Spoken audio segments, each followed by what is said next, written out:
Do you need to be good at weightlifting to coach weightlifting?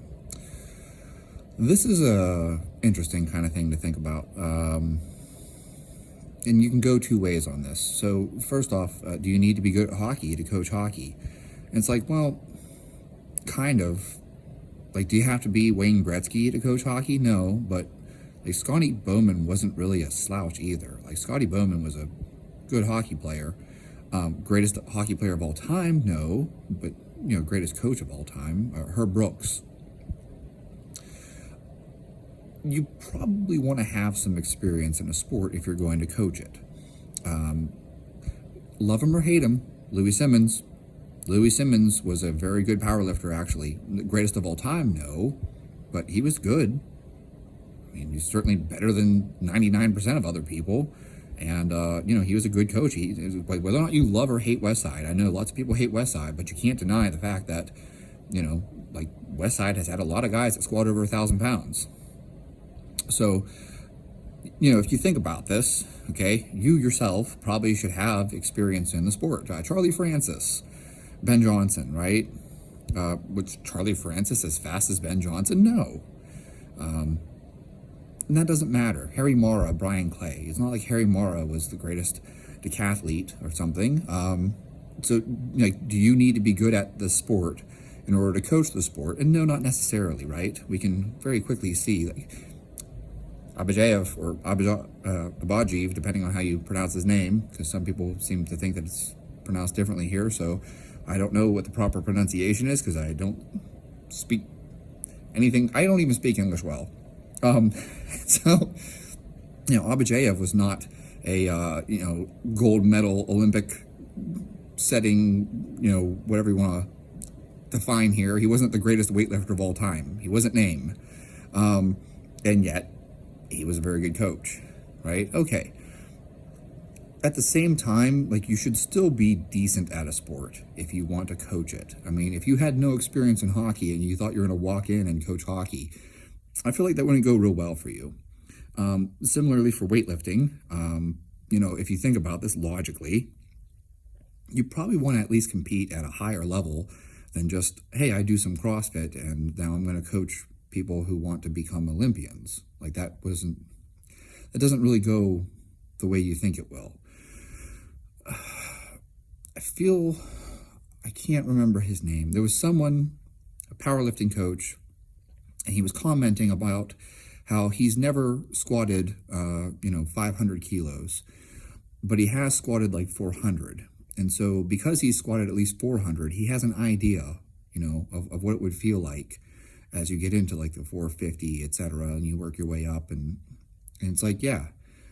But a person who's only squatted 100 kilos won't appreciate what that would be like for someone to take, say, 400 kilos and squat it for a triple or something, right? I'm throwing numbers out here because I don't really remember what his exact numbers were that he said. So the point being that although he himself is not a world record holder, he's certainly squatted some heavy weights. So he has an understanding of what it would be like for you to squat a world record weight, right? And what you need to take away from that is the fact that if you've only ever squatted 100 kilos, you can't wrap your head around someone squatting, Brian Carroll's 1306, okay?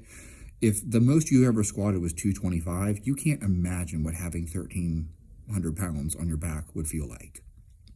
But, if you squatted 1,000, you might have an idea of what it would feel like to have 1,300 on your back.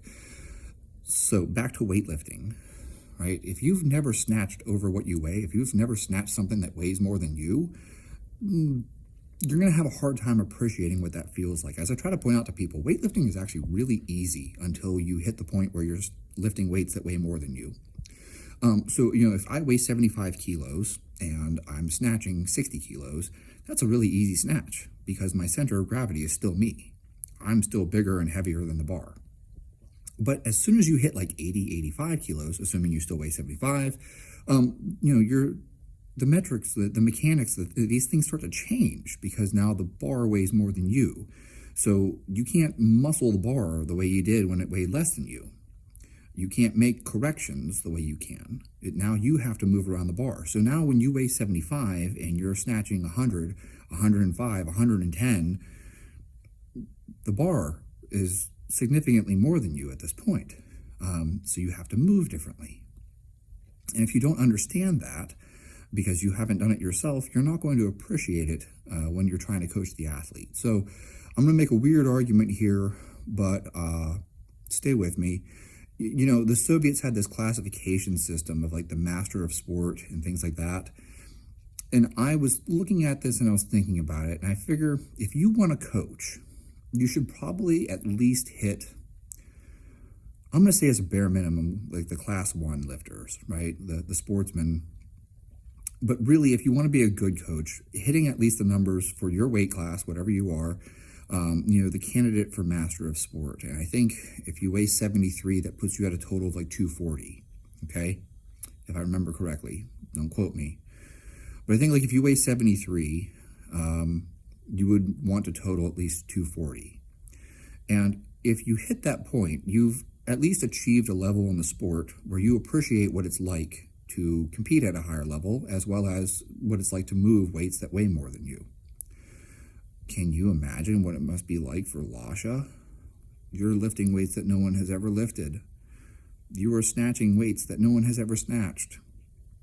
So when you stop and think about that, it's like, well, it'd be impossible for you to coach Lasha if you've only ever snatched 80, 85. Let's say you've only ever cleaned, you know, your max clean's 100. How are you going to talk to Lasha about what it must feel like for him to be, you know, putting these weights overhead? So you should at least reach a level where you can appreciate what it's like for the athlete. So I guess in a roundabout way, I don't know how to answer this question because, you know, do you need to be good at weightlifting to coach weightlifting? It's like, well, define good, right? Now, now we have a weird topic here. How do you define good? What's good?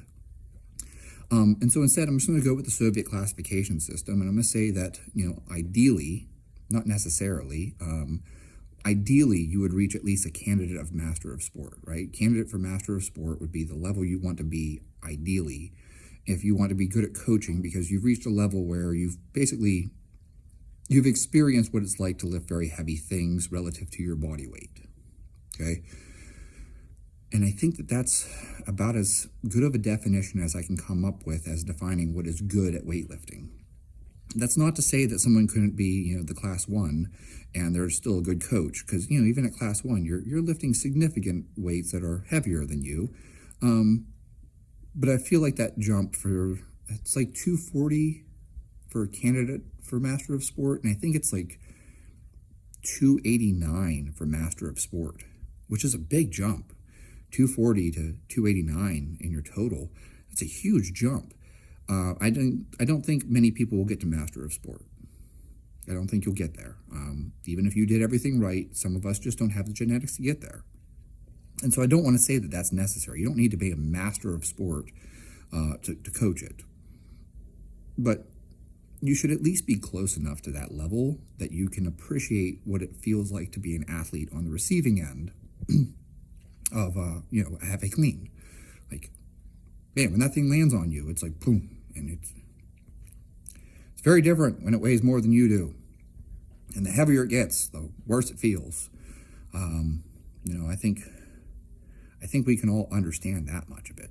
You know, if you're, tell you this, for me, okay, my front squat, for instance, I was going to say back squat, but my back squat is trash, so it's just my mechanics. I front squat pretty well, and once you get over double body weight in a front squat, it's a different beast. Like, just trying to breathe with that thing, like, it's miserable. 20 rep back squats are not bad. You can breathe. 20 rep front squats are miserable. Absolutely miserable. I was about to use something else there. I actually don't know why I filtered myself. I was going to say fucking miserable because it's fucking miserable. It is fucking miserable. Why do I filter myself randomly? Anyways, the point being, okay, if you've never done a front squat with more than double body weight, you really can't appreciate just how much that pushes down on, like, you know, you can't get another breath. So it's crushing down on you. Does that mean that I know what it's like to squat 3 times body weight? No. But I can kind of imagine, because I've been there, where it was heavy enough that I was struggling to get a breath. And I think that that's the part that we need to have as coaches, where that we can still relate to the athlete. So like, I know what it's like to play hockey. Like, I know what it's like to be in the last minute of the third period and your legs hurt like hell and your back is killing you and everything hurts. You've just been playing for 60 fucking minutes. You're beat up. Like, you got bruises all over you, you know. I know what that's like. That's a big thing. If you don't know what that's like, you don't appreciate what the athlete's going through.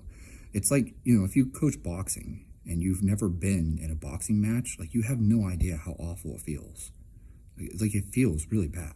Like, I don't care how hard you think your bag work is. You have nothing left. And you still have to keep going. And it fucking hurts at that point. So the point being, do you need to be good at weightlifting? Well, we need to define good, but yeah, basically the long answer here is that within context, yes, you should probably be decent at weightlifting if you want to actually coach weightlifting. So no, the guy who barely snatches more than he weighs, I don't think that he can be a good coach for people who are seeking to reach a higher level. That's not going to be a popular opinion. I'm sure at this point now I just offended everyone watching the video, but that's my take on it. And I think that's true of just about any sport. You need to at least have done it, and done it at a decent level for you to really appreciate what it's like to do it.